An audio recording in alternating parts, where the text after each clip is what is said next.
What's up, everybody? We're just hanging out here. I got Tom Tuck's Rubbish. Welcome to Crazy Pinfalls.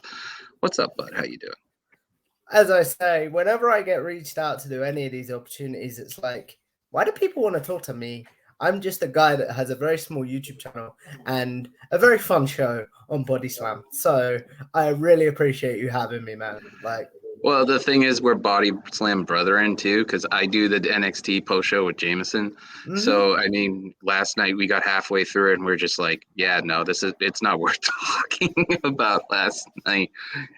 It wasn't that great. It really wasn't a good show. It was like a filler show, kind of. But I agree. So, what's up with you? You've been doing a lot of great things. You had that killer interview with Maggie. You've talked to some of the guys, at Cultaholic. You've done so many things, and on top of that, you're doing, Wrestle Watch with Cass, which, Cass is our boss over there at Body Slam. So, um, what what's your experience? I'll give you my experience with Body Slam so far, but what's your experience so far with Body Slam? Great. Everyone I've spoken to has just welcomed me with open arms, which when you start at a new site or anyone that starts at a new job, sometimes things can be quite clicky. Do you know what I mean? Yeah. And no, I've had none of that. Like, it's always been, when I first started, I got a lot of messages from people saying, like, if you need any help, even with my content, like, I've had editors from Body Slam that have reached out and said, look, if you're behind on your editing and want me to do it, that'd be great. You know, Mike that does the Indeed, I think that's what his show's called. I should know this, but I know that everybody is very welcoming and stuff. yeah. Jameson is a really great guy. I talk to him pretty much every other day for the most part about certain things, especially since my son's been born. He's been very, very understanding and helpful. Bad Blood, Shane and Chemical Julian. Julian is all three of them are really great people. Cass is great. Everybody, including you, has always been welcoming and stuff. But it's also great to see how your own personal stuff is shooting up the ladder and stuff like that, and you're getting everybody to pay attention, man. Everybody wants to talk to you. Hell, I wanted to be interviewed by you. So, that says a good amount when you Yeah, have that respect of a community, too. it will. Like, I fully appreciate that everyone wants to come on, but there's only so many days in the week. You know what I mean? And you need time for a personal life, as I'm sure you've discovered since having a kid. And like at the minute, I've got content built up right till September. So it's like I'm trying not to take too many interviews because I found the earlier I did interviews and the more that I schedule them, the out of date they become. Does that make sense? Yeah, it's like they pile on to each other. Yeah.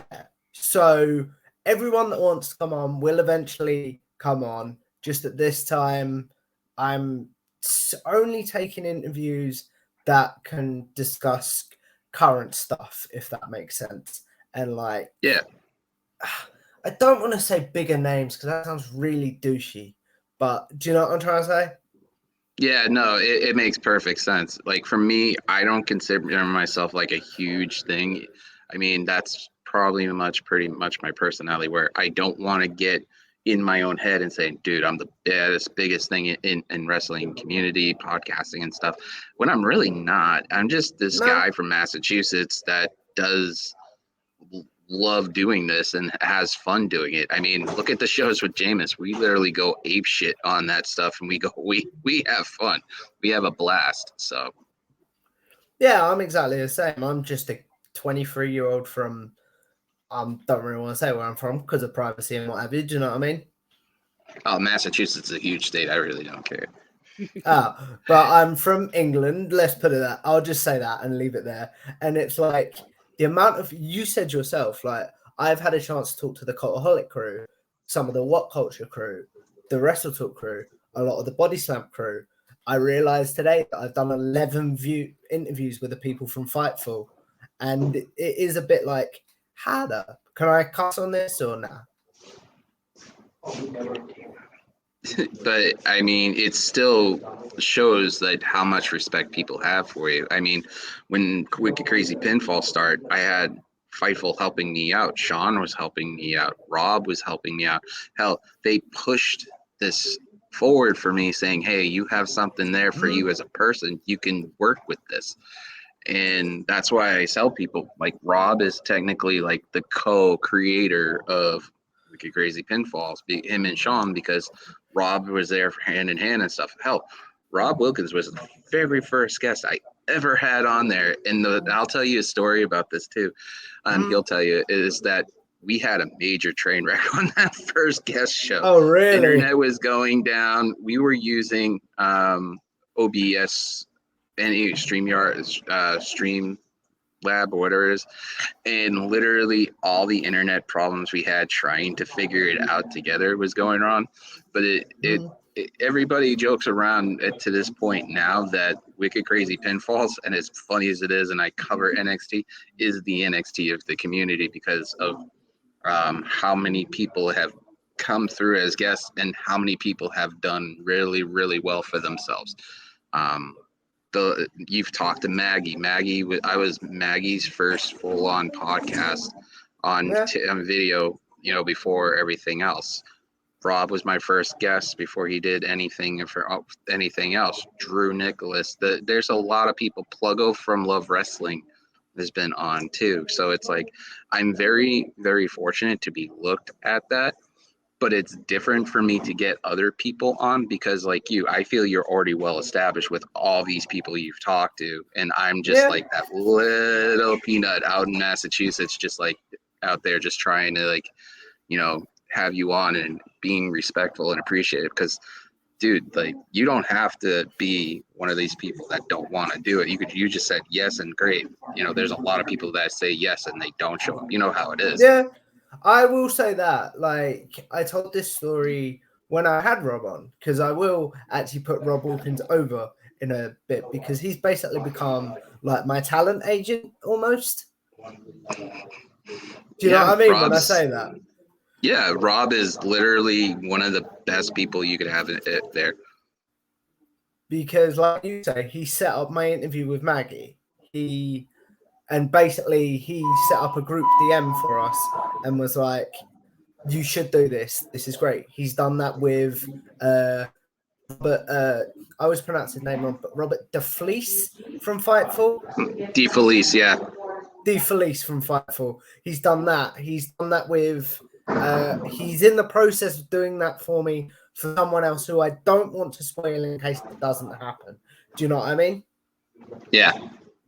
So yeah, Rob Wilkins is a great guy, and like he has definitely become like it's so weird. Like I have so many friends across the pond now, like your good self, like Cassidy, like James.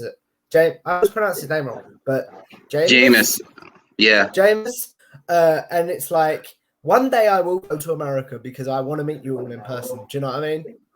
Yeah, I almost had the chance to meet JPJ from Love Wrestling because let's segue into this is that I went to my first wrestling show live post epilepsy, and Oh I yeah. was diagnosed well over 20 years ago. And my last show, because I'm in my 40s, like beginning of my 40s, is that the last show I went to was the old Boston Garden in Massachusetts. Ooh.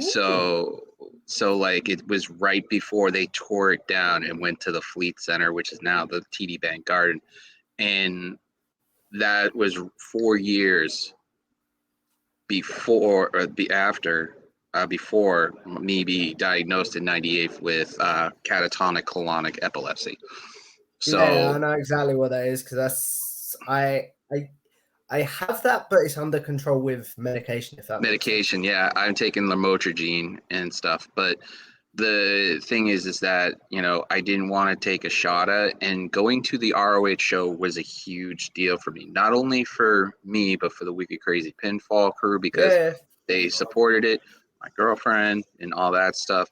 My girlfriend was awesome. Amanda is like a godsend because she didn't have to say go to the show. It was literally the day after Brody was born, so a lot of Oh people don't know yeah. that. So it literally all this happened and then stuff, and then Brody being born, her being okay to a point where she could say, I want you to go and take her oldest, and just all that worked out, and it was the best weekend in my life ever up to this point. And I know the day me and her decide to get married is going to be like the end all of be all weekends. Yeah, But I think for me personally, as a milestone, going to my first show and not having any symptoms at all, which was really surprising after that's the really main cool though, event. man. Yeah, especially with the flames coming out. But Mm. it's insane though how great that show was. Did you catch it to get a chance to watch it afterwards or on a recording or anything? So mainly I watch Fight TV for non WWE shows, right? Uh, and I bought it like and was really excited for it, but because of my medical conditions, for those that don't know, I've got something called cerebral palsy, Yeah. and basically that means I have to stick to a routine, blah blah blah. Otherwise, it causes a lot of pain. But anyway, so I didn't stay up to watch it, so I watched it the Sunday morning, and that was actually my first exposure to any Ring of Honor. I will say that, like, and I know I'm probably going to get gutted in the comments for that, but like, that was my first exposure to like any Ring of Honor, and I'm now at the point where it's like I missed out. I definitely missed out. Do you know what I mean? Yeah, for me, it was my first live Ring of Honor show, and I asked people about how their stage setup and stuff, because I'm walking in this blind, but very scared that something bad could happen. And going into it, I was very like hopeful. I know I've watched Ring of Honor. They have a station here called Nesson, which is New England Sports Network. They would have it on like at like 9, 10 o'clock when I was working at a pizza shop and stuff like that, and I'd walk by and watch it and stuff like that. And I absolutely loved it. Like I tried to follow us, get information on Ring of Honor, follow it. Lowell is one of the main places. Lowell and Cambridge in the young version of Ring of Honor were Mm. mainstays in it, and I would try to see if I could find a show and stuff. It so happened, Ron Patel pointed out, "Hey, they're coming to your backyard. You need to go see this." And I jumped at the chance, and I got incredible seats. I was when I was walking in and when I was looking at the ticket map, because when I bought the tickets, I was looking for something like on the side and stuff like that, not anywhere Yeah, near the center. I was just shocked that I had like floor seats right on the bottom, 15 rows ooh, out, and I was just like, oh wow, this is crazy. And I was at the end of it. But thank you for Twitter for copywriting me. So I'll take that. really? Yeah, they copywritten a lot of the ROH stuff I tweeted out and stuff like that, which goes to show you that if you're getting copywritten for a positive reason, it's a good thing. I took it in stride though. They took down all of this stuff and everything, but it was just to share people my experience, but Yeah, it really doesn't matter about the whole thing that they took all of it down for the most part.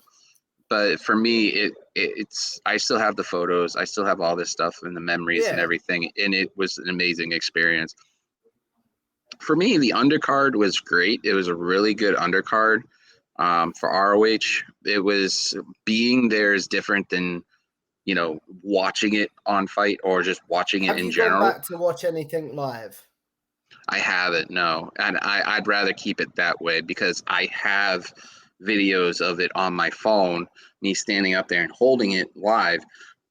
But the thing is that I want to, because of it's my first show back, I want to be able to appreciate that a little more. You know how it is, like you go to a Yeah, live show, leave the memories alone. In terms of, in the words of Ric Flair. Well, pretty not Ric much, Flair, but but you know what I meant by that. yeah, but the point of it is that it literally makes that moment being in there a lot more appreciated. It's like if you go to, the show in Cardiff for WWE, you're there, you want to talk about the experience. You don't want to like watch it back because you feel like it Yeah, taints it a little bit. So yeah, for yeah. me, I get you. seeing Claudio beat Grisham was just insane. It was a really good match. I liked how the fast pace was it, but um, what did you think about the outcome? I love the fact that Claudio was very, very trying to be honest, but according to some reports, I believe some reports, so don't quote me on this, that Grisham was not happy about it. As a fan, I loved it because I am a massive Claudio Castagnoli fan / Cesaro fan. So for him to finally get his first world title was chef's kiss, amazing. Do you know what I mean? But Yeah, I can understand where Gresham is coming from because he has defended that Ring of Honor title throughout the Ring of Honor shutdown. Do you know what I mean? yeah, And almost carried that institution on his back and kept the name value of Ring of Honor alive.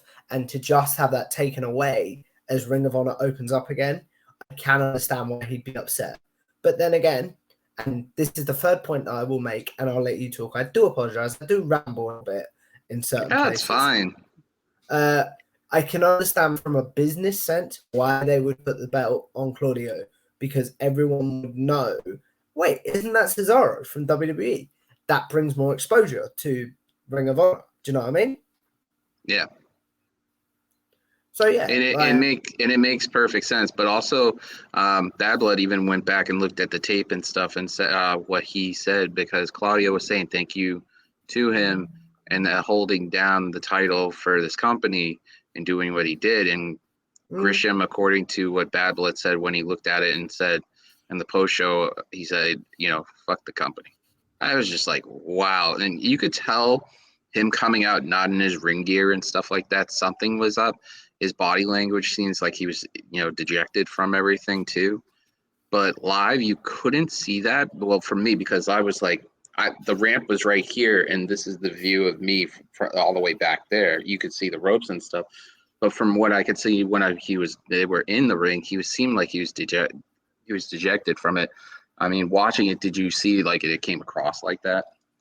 Not really, but I'll be honest, I'm not the best at like reading body language and stuff like that. Do you know what I mean? Yeah. So But not I really, mean, but it's like I said, it's different from in person because like you could see the body language and stuff. But sometimes it could translate onto the screen too. So I didn't know if it no, seemed like it something was didn't. off.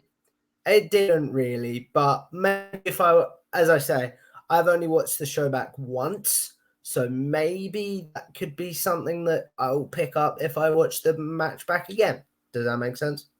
Yeah, that makes perfect sense because that way you could see it differently, like different perspectives.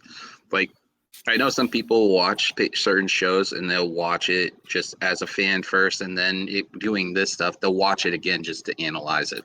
Um, I think because I'm not in a place where I review anything, I still watch stuff as a fan. Do you know what I mean?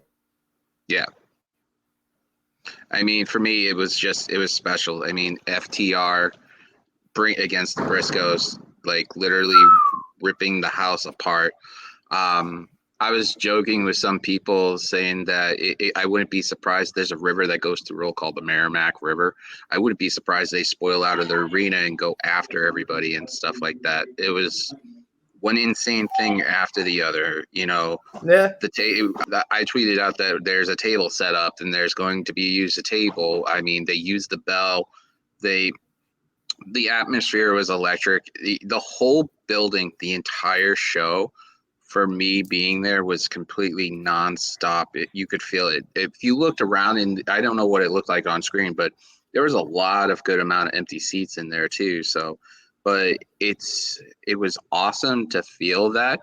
And once which I thought was going to be like the second to last match would have been Grisham and Claudio.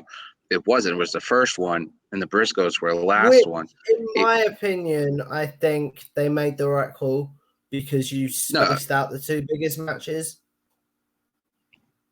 no, I perfectly agree with it, but I thought like going into the building, I thought that's the way it was going to be set up, and it went perfectly. The trios match though, I was really not interested in.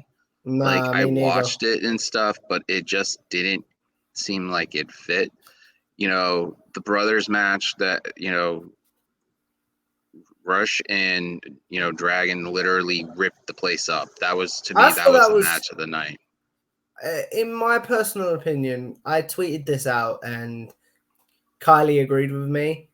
All the matches were really, really good, but I need a bit more meat on the bones almost. Like, as someone that's not a Ring of Honor fan, not knowing the story going in, I was like, that was a good match, but I couldn't emotionally invest. Do you know what I mean? Yeah, I know. I couldn't invest mostly of it, but the thing is that being there and watching the physicality and how awesome it was, you got invested. It's like you became fans of that stuff, Yeah, and you want something like that with a new promotion or a promotion that's redeveloping. yeah, totally. And I'm hoping, this is just from my perspective, that now they've done their first show, maybe it will become sort of a, like, uh, a big, how do I explain this? Like, hopefully the buzz will be there so they get a TV deal, and I will be watching if they get like a weekly program because I did really enjoy the show. I hope they actually come back around here a lot more. I like Joe's tweet though afterwards saying, "I've never lost in Lowell," which is true. A lot of people forget though, and I pointed this out on here on Twitter, is that he won the NXT title against Finn Balor at the Lowell Memorial Auditorium. He left Lowell as a champion with that TV title against Yeah, Jay Lethal.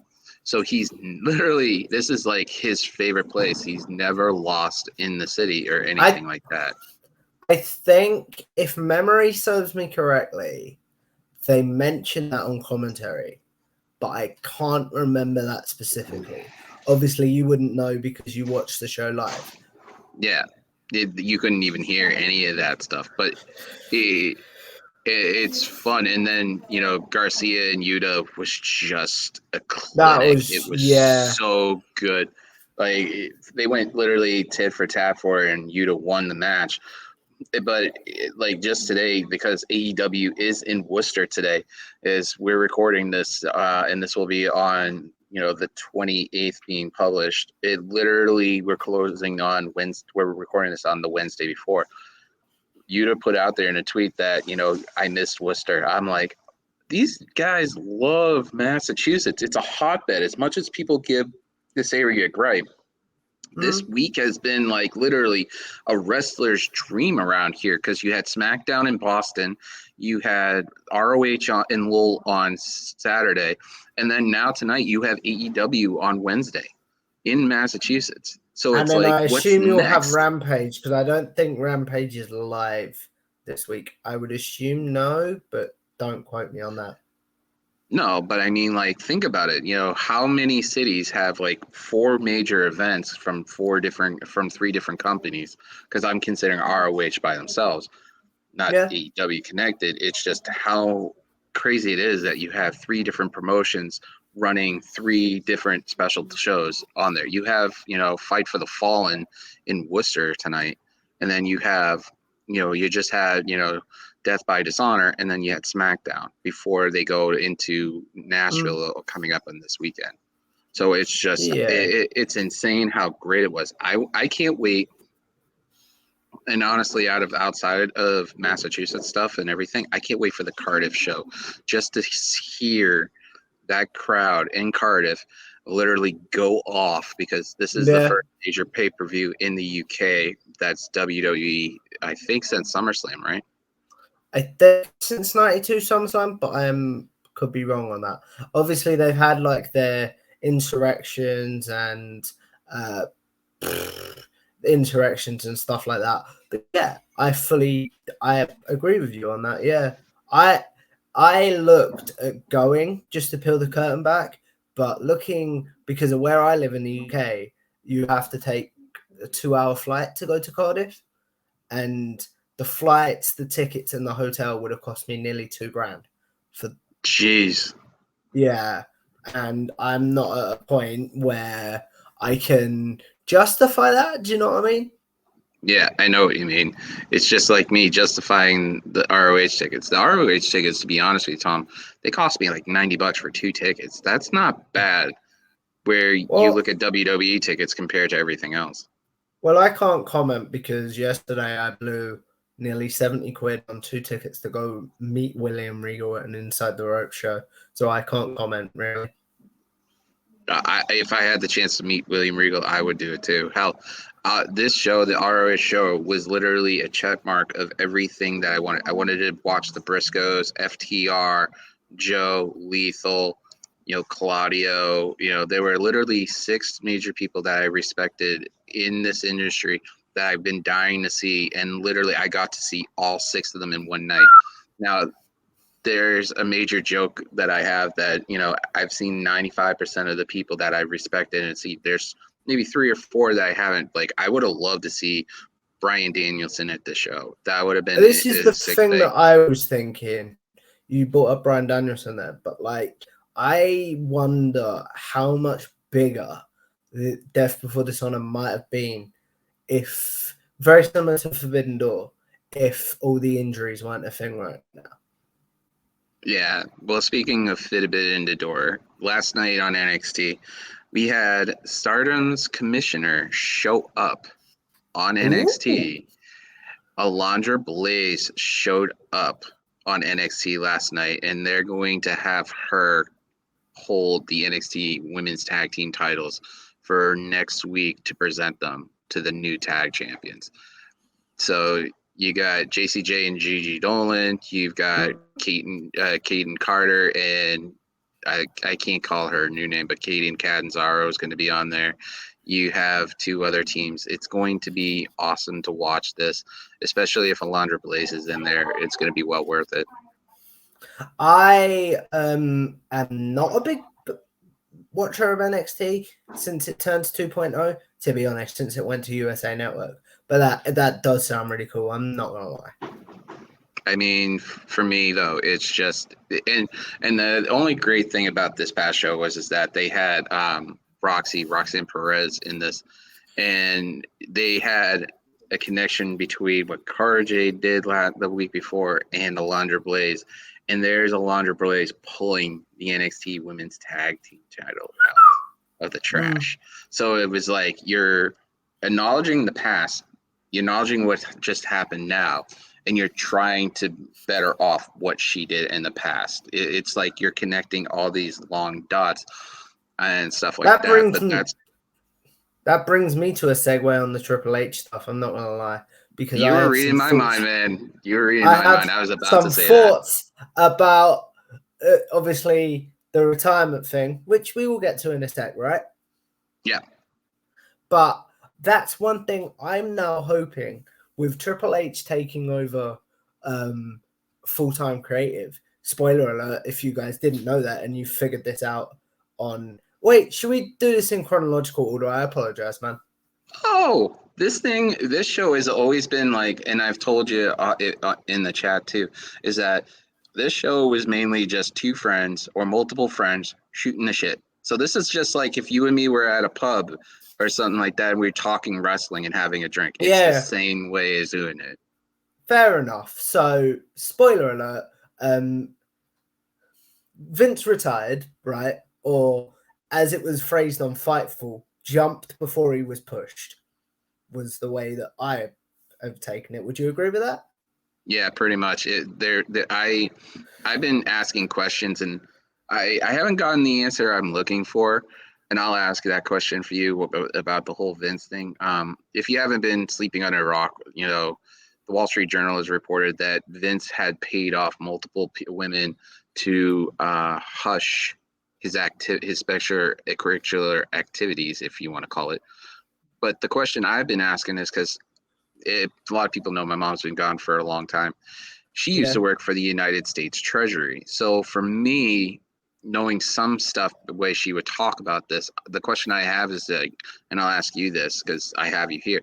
Do you think the DOJ, Department of Justice, and the United States Treasury are going to look at WWE's books and sniff and ask for a request just to look over and audit the books?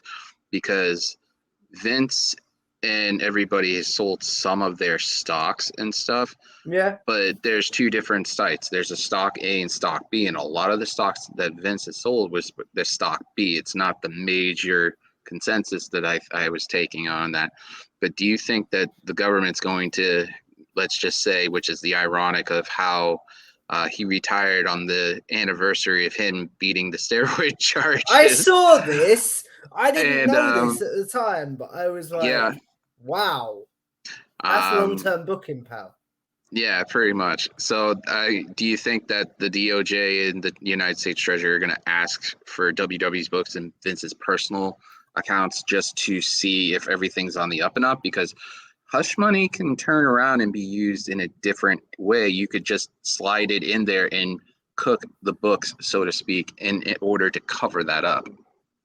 As an Englishman, I won't comment on what America could do because I don't know the full facts, but I wouldn't be surprised if it goes a lot deeper and it does come out that, like, I'll put it this way, this strikes me as an infection that could not only infect Vince, but WWE could be dealing with the fallout for a couple of years. Like, their profits could go down massively, I think. It's weird because the stock market after the whole thing, if you watched it that day, because I'll peek at some of that stuff just for the fun of it. I'm a curious person when it comes to business and Yeah. everything. But the stock rose as soon as he announced it. It rose 3 points right afterwards. So, I mean, people were waiting for that shoe to fall, and it looks like Vince basically cut everybody's legs underneath them and stuff. But it's an interesting thing. We had our first SmackDown without him. We had our first Raw without him, and now his One first NXT. One thing I will say is I did read a report from Fightful, and I think Body Slam reported it as well, that the shows were both written before he retired, and Triple H just followed his blueprint, for lack of a better word. Yeah, and now you're gonna see his blueprint, his own personal blueprint. It seemed like that it's been going back because, like I said, I covered it for Body Slam. It seemed last night, as much as the show wasn't great, Roderick Strong seemed like he was highly interested via his body language and stuff. Like he was actually excited for something where he was, previously in the storylines, he was pretty dejected. I know I've been using that word constantly. And if you're hearing noises, I'm in a hospital right now doing this, so just This man pay just had a attention. kid, ladies and gents. Show some consideration. And it's fun doing this because you never know what could happen. Um, Yeah. it Can I it's just just it point out, felt I was a nice friend and said, let's do it next week. yeah, but I have this work ethic that I can't stop doing something if I have a love for it. Like Fair enough, bro. But going back to the Vince thing, I'm curious, and this is the most curious I've been about WWE in at least since 2019. Because I am curious to know what Triple H will do. I I think this is going to be fun. It's going to be awesome to watch. A lot of people are saying that they think a lot of these free agents that they let go are going to probably consider coming back because Hunter is actually, running the whole production side of it and not running the creative of everything. I agree with a few people. I think Shawn is going to run, which means Shawn Michaels is going to run the Yeah. NXT stuff. But I think that a lot of people are then saying that, and not like Fightful or anybody or Body Slams be reported any of this. That people are just giving their own opinions. That it would make sense to have Paul Heyman run SmackDown since he's already there, and let Hunter run Raw, and it'd be fun to see what a Hunter Triple H friggin' Raw would look like. That would be fun to see. That would Yeah. make me intrigued to go back to watching Raw, and I haven't watched it in a long time, just to see what could happen. Yeah, and But I will fully agree with you on that. But the thing that I'm concerned about is Triple H's health. He does need to delegate. I'll say that. Would you I agree with think that? Yeah, I agree with it because, heart health is more important. But it's also interesting because where they could do certain things with certain people, because a lot of these programs they have on Raw are a little stagnant. I would love to see him go up to AJ, for example, and get AJ back in the main event picture. AJ is too good to be in the middle. He should be right up there and stuff like that. I'm waiting to I ain't get see. that, bro. I'm waiting to see what great things he can pull out of his hat. I mean, the picture that they took of him being at MSG after he had surgery, I think it was '02, and then him back at MSG as the head of creative was awesome. Also, it was interesting to Yeah, I see saw those that. connections and that. Um, I want to see mainly, like I said, covering it. I want to see what he does with NXT because there's so many untapped potential down there that he could do something. And was saying to Jameis last night that if they keep Alundra Blaze in NXT, she could be the one to fill the William Regal role in that spot Mm. because NXT works better with those type of people running it. So How do you think? Obviously, Regal's tied down to a long-term contract. So is people like Adam Cole, Brian Danielson, who have all said, and I know it's not been revealed, but I know there was one wrestler that said if Triple H was still there, I wouldn't have left WWE. If Triple H was running it, I wouldn't have left. How do you think this is going to affect other wrestling companies? I think that a lot of people are going to be looking at it and saying his impact alone will impact people's business with WWE. People who are former talent that are still out there wavering whether what they want to do, this might bring them back. I think this is where the whole game with Sasha going back and forth, I think this is why Sasha stays. I think Mm. that certain free agent talents, let's just give you an instance, like, for example, Johnny Gargano and Candice LeRae, might be thinking about coming back because they love they're loyal people, it seems like. But Hunter coming back and running that, I think that's a point that they could have. I mean, so many different things could happen to the point where it's so interesting where it could go either way. Now, if is there any other big names out there? There's one huge one out there that could come back, but we don't know where where the former Bray Wyatt, Oh, Wyndham right, right, Rotunda, right.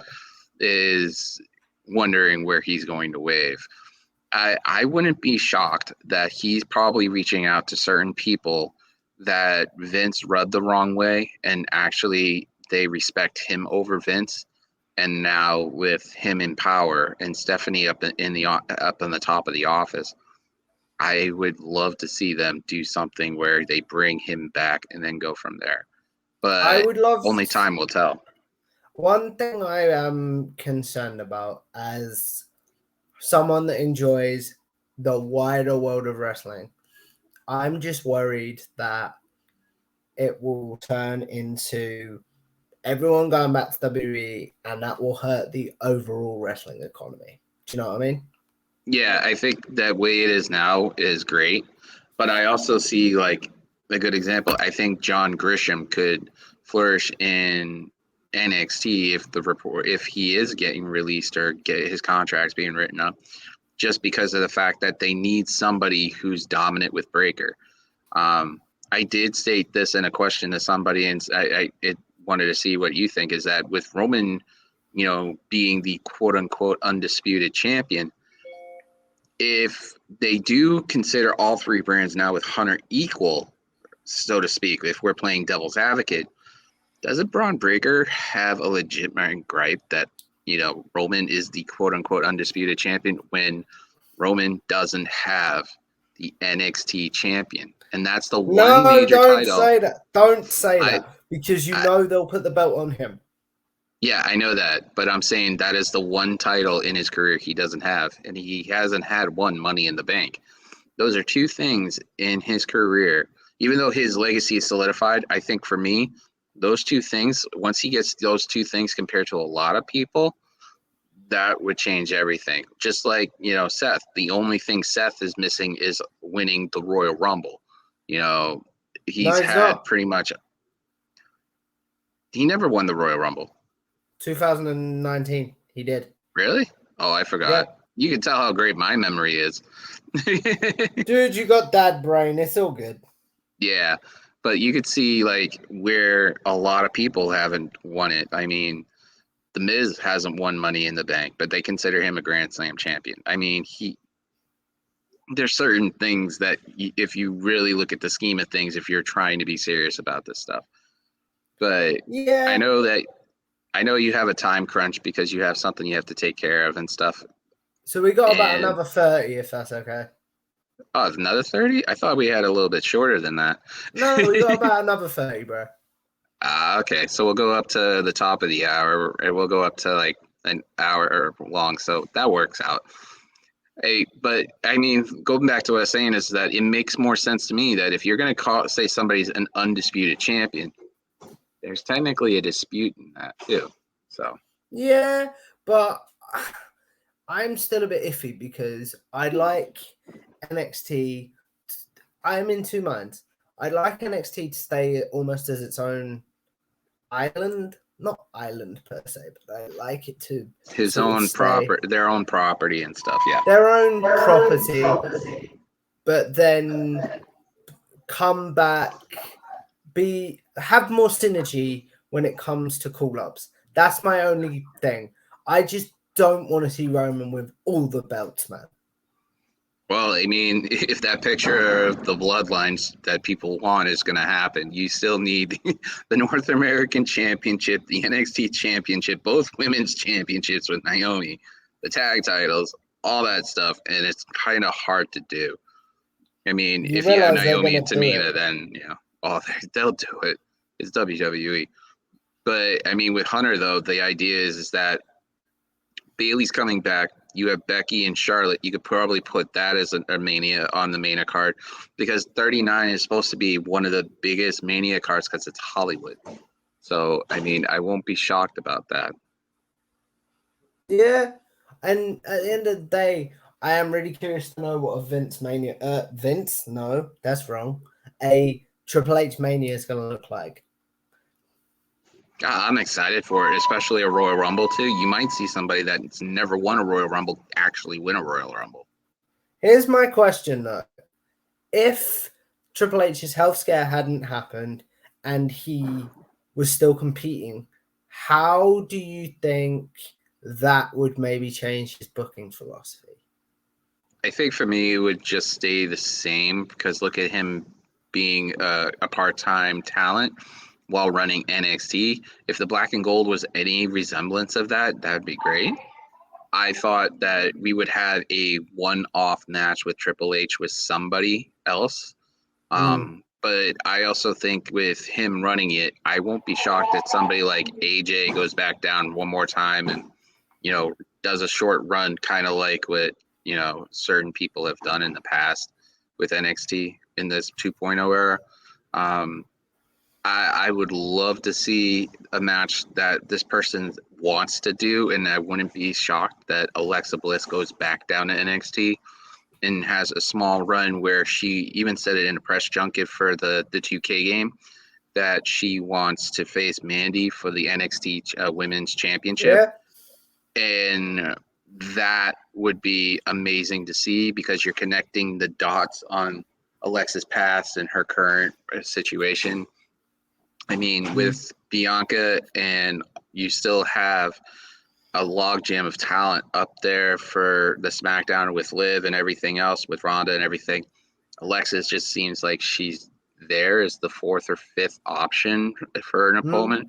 So why not give her being the number one option for an opponent for NXT? I mean, you could have her play off either way. It's just wherever I think for his booking, I don't think his booking style will change. I think other things will change. Sorry. What is happening? Hotel rules. And hospital rules. The whole mask thing. Did someone just come in there? Somebody just walked by from the hospital. Okay. The things happen live. We're not live, but the things that happen when you record or you're live, it's just, you go with it. Yeah, But totally. I mean, I think it's not going to change anything. I think it's just going to progress further, and we'll get better matches, better quality, better booking. I think everybody that trusts Hunter, they'll step their game up even more, and they'll make sure that the quality of the product's even better than anything else. What area do you think he'll struggle in the most? Everyone's Hunter, talking about how positive he's going to be. I'm curious to know where he'll struggle. I think he might struggle in the aspect of just like he'll listen to what the quote unquote universe will say, but the way he'll be booking is that he'll be trying to get the casual fan in, which WWE right now has a really hard time getting it. And I think especially with NXT, I think they'll be able to create more ingrown stars like Breaker, Case, and all that stuff, while making the appeal to some of these indie wrestlers, indie stars that they want to bring back, that he wants to bring in to get more out of, and then give them a shot after a certain point in the WWE system. I think that they have a gold mine in a star that they need to mold in The Rock's daughter, as much as that seems so far out. But I think right now, if they're going to raise more women up, the only people in NXT they could bring up in NXT is Toxic Attraction. So that kind of says a certain amount of what's women's development. The men's side of NXT is all stacked up and ready to go. Yeah. But if you're going to push anybody, you need to make sure they're ready for one thing. And I think they're going to have to figure out who is good in what spots and what could be better and to make the product better. I think right now he's just getting his feet back into it. But eventually, I think what'll happen is that he'll hit it out of the park, even though everything's positive. People will nitpick the small things, though. I didn't get that, mate. You cut out just slightly. I said that everybody's going to end up, even though all the positive stuff's happening and stuff, I think a lot of people are going to nitpick the small things, though. Oh, he didn't do this. Why is this story? Why is this, and this? I as a fan, I'm literally just wants to listen to it and have fun and watch and see where it goes. But if I'm just getting into this now, like my girlfriend's son is 14 and he likes wrestling, but he's not hardcore wrestling. He's not in that age range between 18 and 35 where he wants to be fully invested in this. He's in that demographic underneath it. So right now he's in that point where after going to that ROH show, he thinks ROH is the best thing ever. And he knows about WWE, Good boy. but he doesn't know. I'll say that. Good boy. But he knows about WWE, but he doesn't know the ins and outs of all these stuff going in these things. Like, they have to do something with Becky. They have to make that her character, that instead of looking like David Bowie's Ziggy Stardust kind of thing, into something where it presumes where it's making her a lot stronger and more invested into some of this talent, into people's interests. Like what she's going through right now, I don't really pay attention to Raw, but it just doesn't make any sense. And I'd rather have the last kicker or a combination of the man last kicker instead of this off the wall character 3D kind of thing. Yeah. It's just, just like with Seth, everybody's invested in Seth's stuff. I like Seth's stuff because it's like a hybrid of all the stuff he's done, and plus the Joker kind of Batman mentality. It's you're interested in that stuff. It's just you have to find his problem is going to be like, if this is working, that's great. What do we need to change this? It's going to have to find that happy medium. So like that's why everything's positive right now, but everybody's going to nitpick every little detail that's wrong for it and try to make a wedge into a bigger thing. Last thing I want to talk about on the Triple H thing, but obviously if you have more to discuss, we'll chat about it. Does NXT go back to black and gold? I pray to God, yes. I like 2.0, don't get me wrong. And if you're asking, are you asking me as throwback or asking me as the guy who covers it? There's two different ways of looking at this. As me, as throwback, answer the question both ways, man. Like, okay. if it's going this way, right, Tom? If it's just me watching it, sitting and enjoying it with my son, and you know, with the Amanda's boys and stuff like that, and Lily and everything, I would be hoping it goes back to the black and gold because it's so much great. The talent's there to go back to black and gold. It really is. It's in the 2.0 era. I just want some infusion of like, give me Keller Cross for as much as everybody's gonna say this. Give me Karrion Cross. We'll put him back in his old name with Scarlett against Braun Breaker and see these two beefy son of a guns go at each other like hardcore. That give me certain things back and just make a balance of each other. This thing is gonna all be about balance.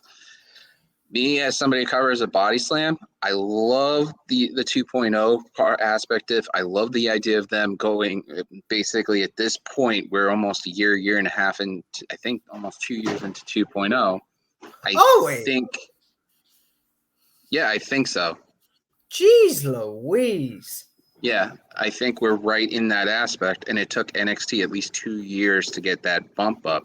So if we keep going this way, they're the level of the black and gold in the 2.0. They're pretty much at this point even to start with back again, but they don't they need to keep building it up and building up. They need to be out of the Performance Center, out of the CWC, wherever they call it now down there, and they need to travel. They need to bring these takeovers not in-house. They need to go back to Brooklyn. They need to go back to LA, to Boston, or stuff like that. Takeover has to come back in this whole era. Because all these specialty shows that they're doing is great, but doing takeovers, like takeover in your house and all this stuff, has to be travel. If there's a SummerSlam like this weekend coming up, have a takeover on a Friday, and then have SmackDown on a different day, or just or do something else. They need to bring back the takeovers where they travel, because fans, that small venue is really small on when you're looking at it on TV, live TV. You need to have that feeling of NXT Brooklyn with Sasha and Bailey, where you need to have that ejection punch where you're just getting everything going and everybody's so into it.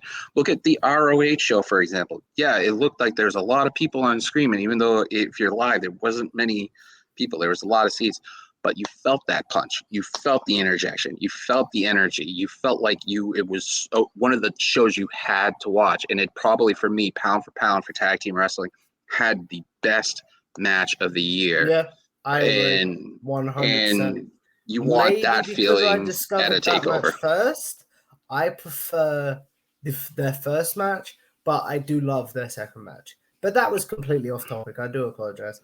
No, but you get the saying and the difference between the two. You need to have that injection live. You need to have that feeling. In the early black and gold days, and we were getting in more into the takeovers, they were giving you that. They were giving you that feeling where it's like it was one of those things you had to be there for. Yeah. This Death by Dishonor, I am hoping to say, or hoping we do get, is more synergy with call-ups. Like, not so much Karrion Kross Sex Pest and Karrion Kross how he was originally coming up from NXT. If you know what I mean by that analogy. Yeah. No, pretty much where he was that. He was that guy with Scarlett in NXT. With Why didn't I just say Kevin Owens, how he came up, as opposed to how other stars are coming up now? Yeah, I mean, Owens was like, freaking lightning in a bottle. Sammy was a lightning in a bottle back then. It's just, Karrion's entrance and stuff like that is just amazing. Hell, I'll even make one point. If Hunter was in this position earlier, we might right now be in a feud with the undisputed champion Roman Reigns, and I'll put this name out because he just won the tag team titles in AEW. Keith Lee. Ooh, yeah, because they had that whole thing at Survivor Series, didn't they? Yeah, so we might have gotten that if things were the way they are now. We won't get it at all. I don't know how long Lee's signed for AEW, but I mean, it's a lot of these matches that people want, they still want. It's just, it all depends on how it's going to be. That's one thing I will say. Everyone's saying that AEW is going to go out of business because of this. you realize their stars are contracted. They can't just leave because Triple H is in charge now. Now, with Hunter being there and him always loving doing something crazy, having Alundra Bryce, who is the commissioner for Stardom and stuff, do you think that there is a possibility we'll get like a New Japan WWE kind of thing, like they did with NXT with Juice and Breeze and Liger for a match? Or do you see like maybe Breaker go against somebody likes on Impact, like Moose? Like Moose tweeted out that he would want to see go against Roman, or Deonna Purrazzo versus basically Bianca you asking Belair. me if the Forbidden Door will be open to WWE? Pretty much, yes. Do you think that's a possibility? My heart says yes, please. My skepticism and just general business sense of are WWE going to want to acknowledge other games in town now says no. I hope so, but I doubt it. I'll put it that way. I think they hinted at it. Some people are saying with Xavier Woods talking about certain things on commentary on Friday Night SmackDown last week. True. So, I mean, if they're opening to say, hey, these do exist, it's kind of hinting at, we might be thinking to open the doors, and stuff. I would love to see Roman versus, let's just put it out there as if they look at ROH as his own entity, Claudio just as champion, as him as champion, or as much as we got that in WWE. I would love to see, like, hell, give me, there's so many options. There's so many good options. It's ridiculous. It's like you could pit Roman in Impact and face somebody. You could have the Usos go against the Briscoes if they were under contract. You could have so many different things that are so great. It's just, I would love to see something new, fresh, and different, and make sense. Wrestling has to make sense. I hope the Forbidden Door gets open, but I need to see more evidence. It's like, I'm not a WWE guy at the moment, so I need to see more evidence that WWE wants fans like me that were driven away because of their previous product back, if you know what I mean. Well, does this make you even more curious to watch WWE program, though? I'll put it this way. I've got the network, and I really only use it for nostalgia and... Are you visiting anyone in a unit nearby? Right here. My girlfriend's in here. In NIU? Yeah. Okay. The administrative coordinator called me, and like, obviously it's like a high risk unit. Do they know that you're out here? Yeah. All right, I'll go talk. Do you know who you talk to? My girlfriend's inside 4314. My son's in there too. Did they say it was okay for you to just chill out here? I thought it was okay because it's a visiting room. I'll go talk to them. Yeah, I mean, I could stop if you want. Oops, we might have to wrap this up.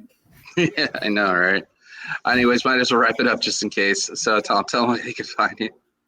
So, the good people can find me on our network, the bodyslam.net YouTube channel and podcasting platforms. I didn't know I was going to get in trouble by it. It's cool. Like I said to you, I will happily, when you're home next week, I will happily jump on again if you want me to jump on again. We can close this up and we can do more fun next week too. Why not? Yeah. So they can find me on the Body Slam that Amanda Entwistle. For asking about my girlfriend's name. Oh dear. For the Wrestle Watch podcast and basically some other projects that I have in mind that I haven't been able to pitch to Cassidy, but I will pitch to him eventually.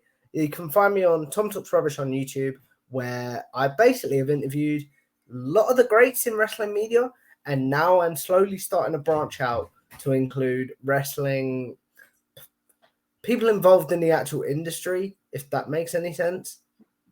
Yeah. Like, I've just had an interview drop with Joe Galley, I think is his name, from NWA. Yeah. From here. And I'll have an interview going out with Nick Dinsmore on Monday. All right. You should be good. I mean, I don't see an issue with it. It's just, it's like, since it's Mother Infant, it's like a high risk area. Yeah. So, the AC, she just called me because obviously she's just doing her job. But if you're just visiting your girlfriend, you're just on like a call or something, I think that's fine. Yeah, I'm actually doing a podcast. Oh, seriously? Yeah. All right. Well, I think I don't see an issue with it. If anything, you can just say you talk to. Okay. Oh. All right. Thanks. Yeah, I don't want to get paid in the butt. It's okay. Obviously, I'm not worried about you. I guess I'm good. What just happened? Hey, this is going to be part of it. Will you keep that all in? Yes, this Fair is awesome. enough. Yes. That was awesome. Yeah. Other than that, check out his YouTube channel too. It's freaking insane amount of good content on there. So many great people that he talks to. That and is stuff. also my Twitter handle. Tom Talks Rubbish is my Twitter handle. So give me a follow on there as well. Yeah, and also go check out Wrestle Watch with him and Cass and Jameis. That's been filling in for a bit. Other than that, I mean, me and Tom will try to kick back next week and see if we can plan it and we can keep going on this. I absolutely I'll be honest with you, dude. I love talking to you because of the fact that it's somebody that can see different sides of everything. Plus, it's a little different having somebody who can shoot the shit like you, even though you're far away. It feels like you're still here. Yeah, And I say this all the time. And hell, maybe Brody will be here, and I'll have Brody on my shoulder. You could talk to him. You could say hi to him when I'm there. I hope so. But as I say, man, congrats on the new kid. Just congrats, man. I'll say that. All right. Well, go check out his stuff on there. His YouTube and Twitter handle and everything. I'll be here every Thursday night. Wicked Crazy Pinfalls. We're going to talk about everything in wrestling. We'll have amazing people. Hell, maybe I could ship that title belt against Drew Nicholas. Maybe Tom Talks Rubbish. Tommy here can actually go against the Wicked Crazy Pinfalls community champion. And you're probably like, what the hell is that? I created a belt for a championship for anybody in podcasting to go after. Instead of having it win? Is it a predictions contest? It's a prediction contest, yes. And I have a point system. I still have to work on the Money in the Bank briefcase thing I set up. But the current champion is somebody well-known, still is well-connected to Wicked Crazy Pinfalls, Fightful, Body Slam, and stuff. I'm going to guess it's Rob. No. Big Money Drew Nicholas. Is it? Yes. So anybody can take a shot at it. Anybody has an opportunity at it. Maggie can go after it. You can go after it. Anybody can go after it. And it's defended every pay-per-view for the most part. Now, because of the situation I'm in with my son, it was supposed to be defended twice, but because of the situations going on, I'm pushing it back to a little bit further. So I've talked to Drew and we've agreed that we are going to have it at a pay-per-view of his choosing. And then we'll have a major match against him and an opponent because his original opponent hasn't said anything yet. So it's going to be fun. And other than that, hit the Twitter over here. It's right there on the bottom right here. And then on top of that, subscribe to the Twitch, twitch.tv throwback 978. We'll be doing some gaming and stuff like that. I'm on leave for 10 weeks, dude. I don't know what I'm going to do with myself for 10 weeks. Bro, if you come up with some ideas for Body Slam and you want to co-host, just give me a DM. You know this. Yeah. So other than that, we'll just have some fun. Me and Tom, I'll try to talk to Tom about coming on next week, and then we'll try to see if Drew's free and have more people and just have fun with it. So as I say every week, do a good deed, pay it forward. I'm the luckiest dude in the world. My son's named after 3 wrestlers. So, all right. Aww. Have a good one, guys.